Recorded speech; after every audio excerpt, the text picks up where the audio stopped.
जम्मू कश्मीर में पाकिस्तान द्वारा एलओसी पर गोलीबारी की गई, जिसमें भारतीय सेना के जवान दिनेश कुमार शहीद हो गए।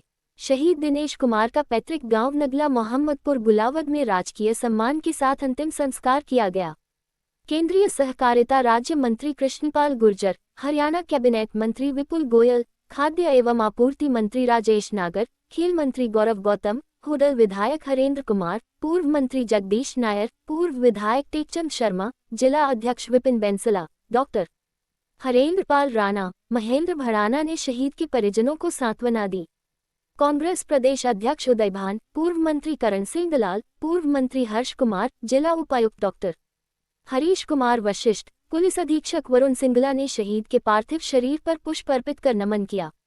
इस अवसर पर सामाजिक संगठनों से जुड़े हुए लोगों ने शहीद को भावभीनी श्रद्धांजलि अर्पित की।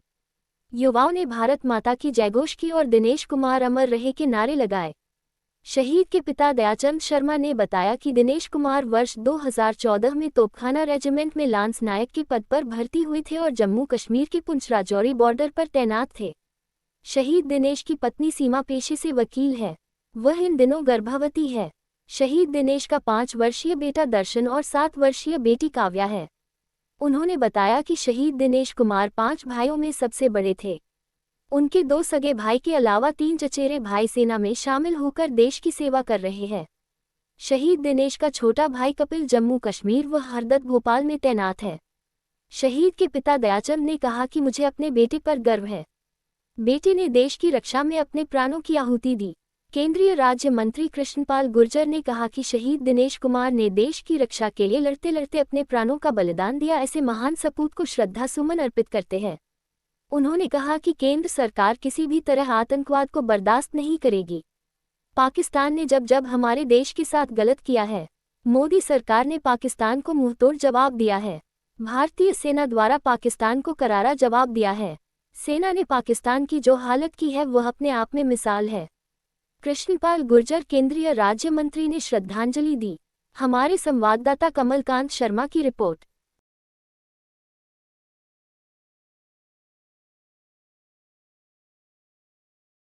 ऐसे शहीदों को हमारा नमन, हमारा सलाम। आज देश की सेना पूरे देश को गर्व है और देश के ऐसे वीर सैनिकों पर भी जिन्होंने देश के लिए अपने प्राणों को न्यौछावर कर दिया, वो वंदनीय है और उन पर न सिर्फ ये इलाके को गर्व है बल्कि पूरे देश को गर्व है। और दिनेश शर्मा उनमें से एक है जिन्होंने भरी जवानी में अपने आप को देश के लिए कुर्बान कर दिया, देश की सीमाओं की रक्षा करते हुए।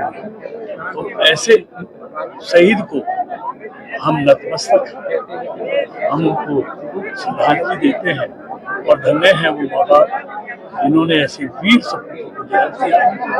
और दिनेश शर्मा हमेशा के लिए अमर हो गया। बहुत लोग पैदा होते हैं जो गुमनामी में चले जाते हैं, लेकिन दिनेश देश की रक्षा करते करते अपने आप को अमर कर दिया। मंत्री जी, आज जैसे हालात में मॉक ड्रिल भी करा दी गई है हर जिले में, तो क्या कहना चाहोगे जैसे अभी चल रहा है?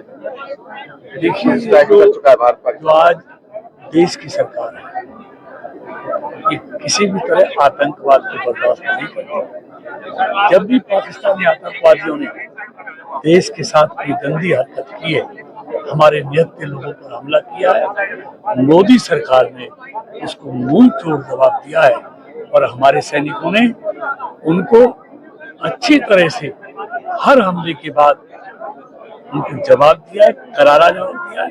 और अब पहलगाम के बाद भी हमारी सेना ने जो पाकिस्तान की हालत कर दी है वो अपने आप में एक मिसाल है। इस वीर जवान के साथ सरकार किस तरीके से खड़ी है? देखिए, सैनिकों को सम्मान में, चाहे मोदी सरकार हो चाहे हरियाणा सरकार हो, कभी भी सैनिकों के सम्मान में कोई कसर बाकी नहीं छोड़ती। ये देश के सैनिक उनके लिए सर्वोपरि है और उनकी शहादत देश के लिए सबसे बड़ी शहादत है। इसलिए ऐसे शहीदों के सम्मान में मोदी सरकार और हरियाणा सरकार कोई कसर बाकी नहीं छोड़ेगी।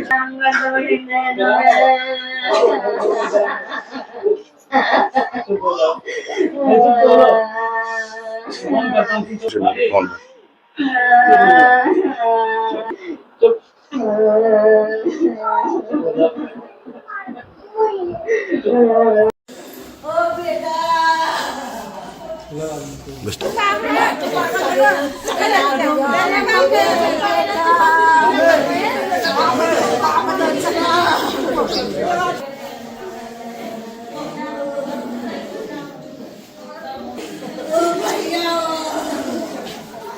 दो सवारी वोट दे दूंगा मैं।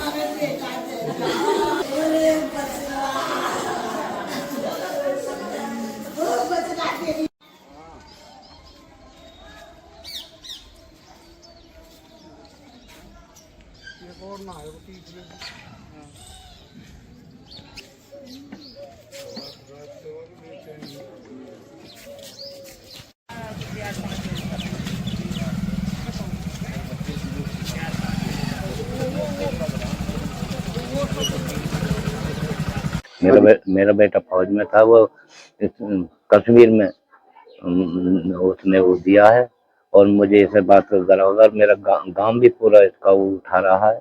मैं जो कहूँ, मेरे पोते हैं, ये छोटे छोटे हैं और इसके भाई भी 2 लोग फौज में हैं। उनकी कोई शादी नहीं हुई है और वो अग्निवीर में है। आपको कब पता चला कि?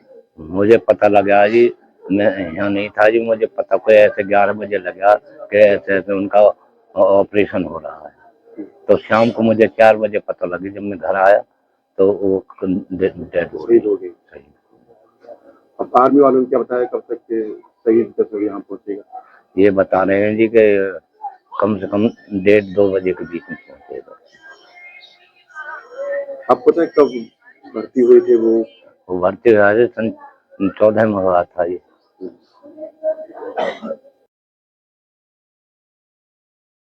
मेरे भाई, क्या नाम है? मेरा नाम कपिल। दिनेश क्या लगते हैं? मेरे भाई थे। कब पता चला कि वो शहीद हो गए हैं? कहाँ ड्यूटी थी? कब उन्होंने ज्वाइनिंग की थी? तो उसका पता चला सुबह 4 बजे कॉल किया। उनके नंबर से कॉल आया मेरे पास। फिर मैंने 8 बजे वापस बैक कॉल की उनके पास। तो उसके सीनियर ने कॉल उठाया। उन्होंने बोला आपका भाई सीरियस है और फील्ड हॉस्पिटल में है। उसके बाद बोले कि वो उसमें है, ऑपरेशन हो रहा है उनका। तो ऑपरेशन होने के बाद बताऊंगा जैसे भी उनकी कंडीशन होगी। फिर उनकी मेरे पास 10 बजे कॉल आई। बोले कि अभी नॉर्मल है, कोई दिक्कत नहीं है। फिर मैंने उनको दोबारा 11 बजे पूछा कि आप कैसी हालात उनकी। बोले कि ठीक है अभी। और उसके बाद 11:30 बजे मैंने उनसे नंबर लिया फील्ड हॉस्पिटल के बंदे का। तो उससे बात की कि बोले कि आपके भाई की डेथ हो गई। कैसे मैं चाहूँ आज किस तरह का माहौल है? एक तरफ गोलाबारी चल रही है, युद्ध जैसे हालात चल रहे हैं देश में। कंडीशन युद्ध के मैदान में कंडीशन खराब है, हालात खराब चल रहे हैं उधर और युद्ध की भी संभावना है। गाँव में किस तरह का माहौल है? कब आपको शरीर लाया जाएगा? क्या जानकारी दी गई आर्मी की तरफ से? मेरी बात हुई उनसे, वो बोले कि जो शरीर है उनका 2 बजे के बाद पहुंचेगा। परिवार में कौन कौन लोग हैं उसके? कितने भाई बहन हैं? कितने बेटी?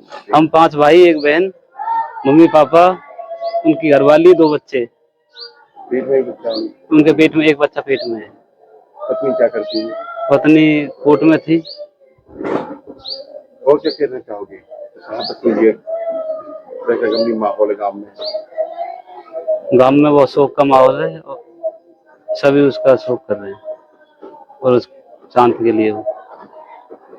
परिवार में और कितने फौजी हैं भाई आपके? परिवार में हम टोटल 6 भाई फौज में हैं। 6 भाई फौज में है, भाई को जोड़ के।